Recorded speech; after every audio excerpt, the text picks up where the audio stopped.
What is going on, Tinkers? It's Explorer here, and welcome to a new guide video for Tinkertown. Tinkertown has been out for a little while now, and whether you are a new player or someone returning after all this time, there's quite a lot to see and do in this vast world. So with that, today I'm sharing with you my top 10 mostly beginner tips made up of my own gameplay experiences as well as that of a few of the very amazing players from the Discord community. Now, these are some of the top tips I think can help you out along the way in your adventures. But if you have a tip of your own, or one you think I may have missed, well, leave it in the comments below. And speaking of comments, huge thank you to all my commenters, viewers, and subscribers for your continued support. It means a ton to me as I continue to work my way towards 1,000 subscribers. Now on to today's video. Alright, so first and foremost, when you first jump into the game, you might have the urge to start harvesting, exploring, and building right away. However, the game of Tinkertown has multiple NPC characters found throughout the world that will want to join you and help you on your quest. And they will offer up some very useful items for you to craft as you complete their different stages of quests. Sage the Elder will be your first NPC friend and guide, who will help you to advance the sort of main story of the game, including helping you to obtain the different dungeon keys for each zone to help you progress. So make sure to find them and help them, as well as go and check back in with them from time to time and see what they may have for different craftable items.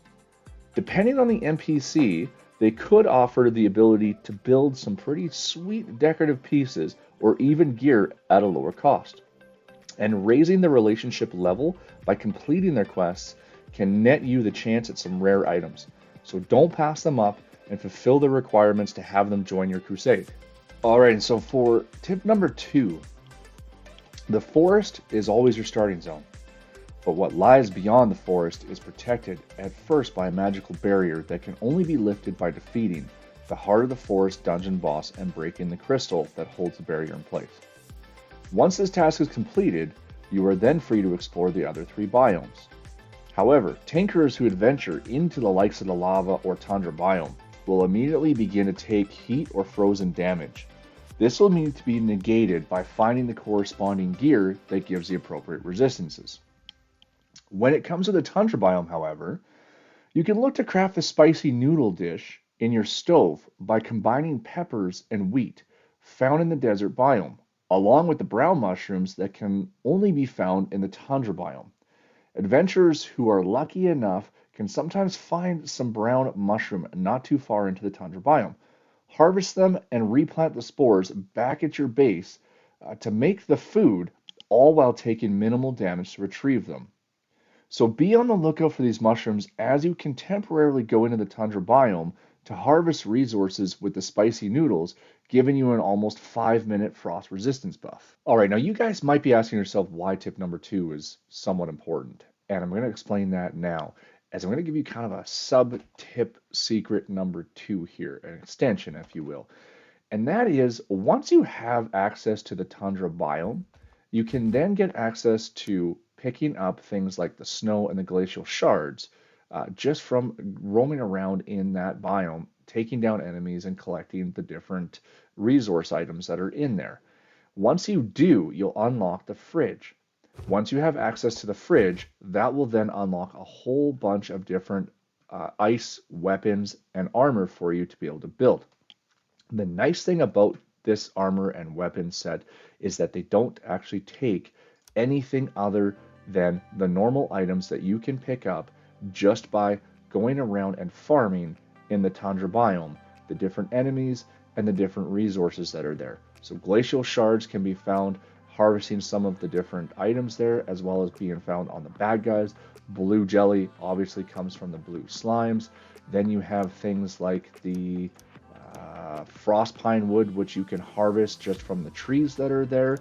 All of this stuff is actually quite obtainable just by going around. You just need to have access to enough time while in there. So build yourself enough of the spicy noodle soups, then you can roam around in there and you can get that. Now, why that is important is because then you will have access to a whole bunch of good pieces of armor and gear and weapons to be able to then go into the, well, basically the desert and the desert dungeon and all those places and have a bit of a boost. And I'm going to give you a bit of an example here. If you were to take this ice armor that I've built, for instance, and you go back and you look at the oak armor, which might be something that you might be wearing when you go into the tundra and the desert biome at first. Well, the oak armor is one of the better pieces of gear that was built out of the forest dungeon once you get the pattern after defeating the boss. Well, you look at the ice armor here, you guys. You're getting 25 extra health compared to the oak armor, as well as 12 extra armor and 4 extra strength, just to give you a bit of an example. If I come to here and I go to the cactus armor, so the cactus armor is another piece that you can build by finding cactus, leather, and gold, all of which the cactus and the gold bars can be found in the desert biome, and the leather you can get early on. But if you were to look at this even gives you an extra 20 health, an extra 9 armor, and an extra 1 strength. Well, that adds up when you start looking at the different pieces that you can build. So you can actually take almost this entire set of armor and go into the desert dungeon with this early on and give yourself just that much more of an advantage, per se, of being able to go through that dungeon. Make it a little bit easier for yourselves. So that's why I like this tip. And basically, if you're willing to put in the work, and if you get those who get lucky, just coming through here, kind of skirting the edge of this, you could get pretty lucky like I did. I found the brown mushrooms just down in here, and I was able to just run in, grab them, run out, and I could start planting them, and that was all that I was missing. Then I can go back in, and I can take out a bunch of stuff, build myself this armor, and I could have gone into the dungeon with it. So just a bit of a secret tip for you guys there. I know it was a long one, but it might be worth it if you're willing to put in the work. All right, going back to my point of cooking the spicy noodles brings me to tip number 3. Once you unlock the stove, which is done once you smelt and gain access to iron bars, be sure to channel your inner Gordon Ramsay and cook up some delicious meals to bring with you on your adventures. Dishes like baked potatoes can give a good amount of health back and are cheap to make early on, requiring just potatoes. A little later into the game, dishes like bread and even hazelnut cookies can give great heal over time boosts. And looking for iron for your stove and other crafted items brings us to tip number 4. Use a pickaxe against the heads up statues for access to extra iron. You can find multiples of these statues throughout the forest biome, so be sure to harvest these up to get yourself extra iron. And tip number 5. Digging up grass can give you worms. No, not the kind that make you sick, but rather the kind that you're going to need in order to use as bait for fishing. So build a shovel and start digging. Grass has multiple layers to it.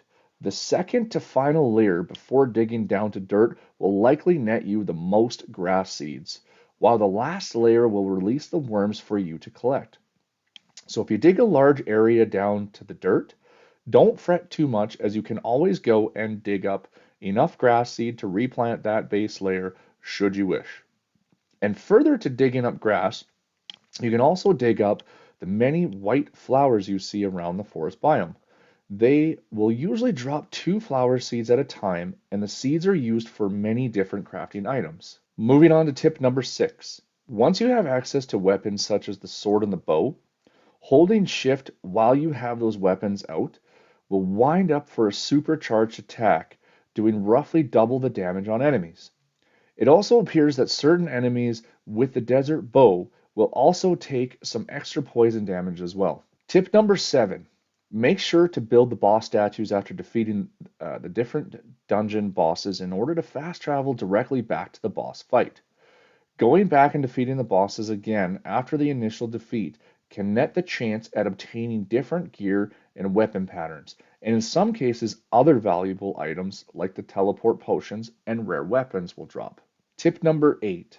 Depending on the time of day, different enemies will spawn in some of the different zones. For example, in the forest, green slime will come out only in the early morning hours, and red slime in the afternoon/evening.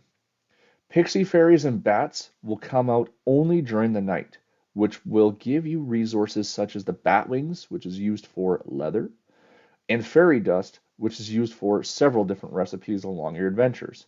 In the tundra biome, frost terrors and the specters, the ice specters, come out only at night. All right, and so for tip number 9, let's go back to tip number 5 for a moment and talk about digging up worms for fishing.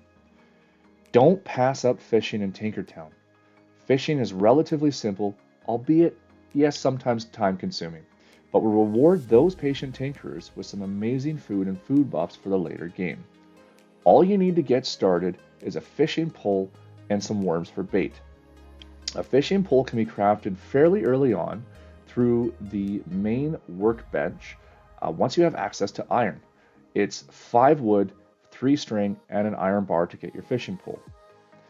Or you might be able to find it fairly early on still too by visiting Tyrone the Lumberjack's cabin when you first meet him. Then, with your bait and rod, find a spot and cast away. Different fish are found in different areas depending on the body of water. And rumor has it, there's even a rare fish that can be caught in the pools of the forest dungeon. In order to catch a fish, simply cast out and wait for the minigame to pop up on your screen. Then nail the timing of when the fish leaves the center of the ring on your screen to try to escape. Hitting the action button as it touches the ring, and upon the appropriate number of successful touches, the fish will be caught and placed in your inventory. And now on to the last tip that I've got for you guys here. Tip number 10. Inventory can sometimes feel small and fill up quickly in Tinkertown, especially when in the dungeons. While out and about on the surface in Tinkertown, if you run out of space and an item drops on the ground, it will remain there until you go back and pick it up. The same, however, is not the case when it comes to the different dungeons and mines. Any items left on the ground once you exit from them will disappear forever.